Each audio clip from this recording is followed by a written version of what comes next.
putusan disebut sebagai mahkota hakim, sebab keagungan dan kebesaran seorang hakim akan tercermin dari putusan yang dibuatnya. Putusan lahir setelah melalui proses persidangan yang panjang, baik yang sifatnya pidana maupun perdata. Struktur putusan terdiri dari beberapa bagian. Pembuatan putusan selain memerlukan kemampuan teknis yuridis yang berkaitan dengan perkara, namun juga diperlukan keterampilan dalam menggunakan aplikasi, baik itu Microsoft Word, VPS, atau semacamnya.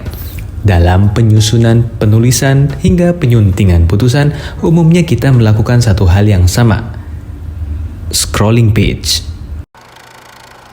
Scrolling page atau menggulirkan halaman adalah hal sepele tapi menyebelin.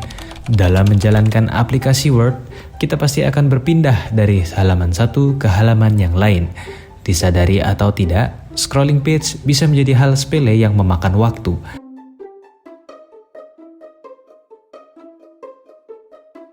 Apalagi jika sedang menyusun putusan untuk perkara-perkara yang pembuktiannya rumit.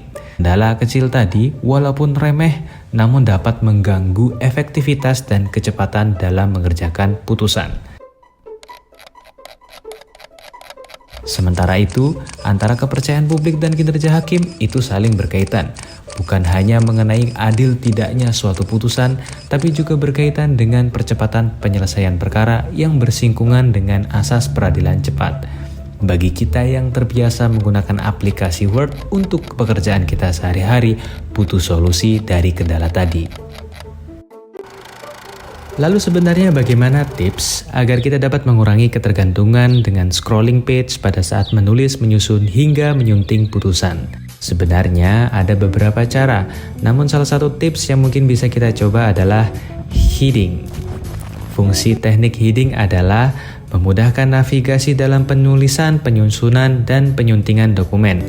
Dengan heading, maka kita dapat memanfaatkan navigasi khusus yang dimiliki oleh aplikasi dengan beracuan dari heading yang telah kita tentukan. Sederhananya, kita dapat berpindah dari satu bagian ke bagian lain dengan sekali klik. Lalu bagaimana cara menggunakan heading? Pertama, tulis dulu kalimat atau blok kalimat yang akan diberi heading. Kemudian pilih jenis heading yang akan digunakan. Setelah itu, maka bagian yang sudah dijadikan heading akan muncul dalam panel navigasi.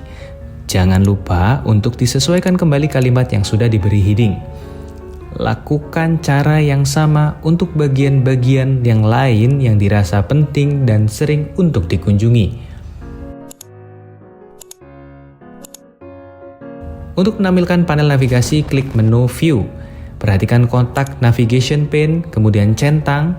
Panel navigasi akan muncul di sisi kiri layar monitor Anda. Kesimpulan dari video ini adalah, boleh jadi masing-masing dari kita sudah punya caranya sendiri dalam mengatasi kendala di atas. Namun tujuan dibuatnya video ini diharapkan dapat memudahkan kita dalam proses penulisan, penyusunan, dan penyuntingan putusan. Terakhir, semoga video singkat ini dapat jadi bagian kecil dari keinginan untuk bergerak bersama, menegakkan keadilan, dan meningkatkan kepercayaan publik. Selamat ulang tahun IKAHI yang ke-70, jaya selalu.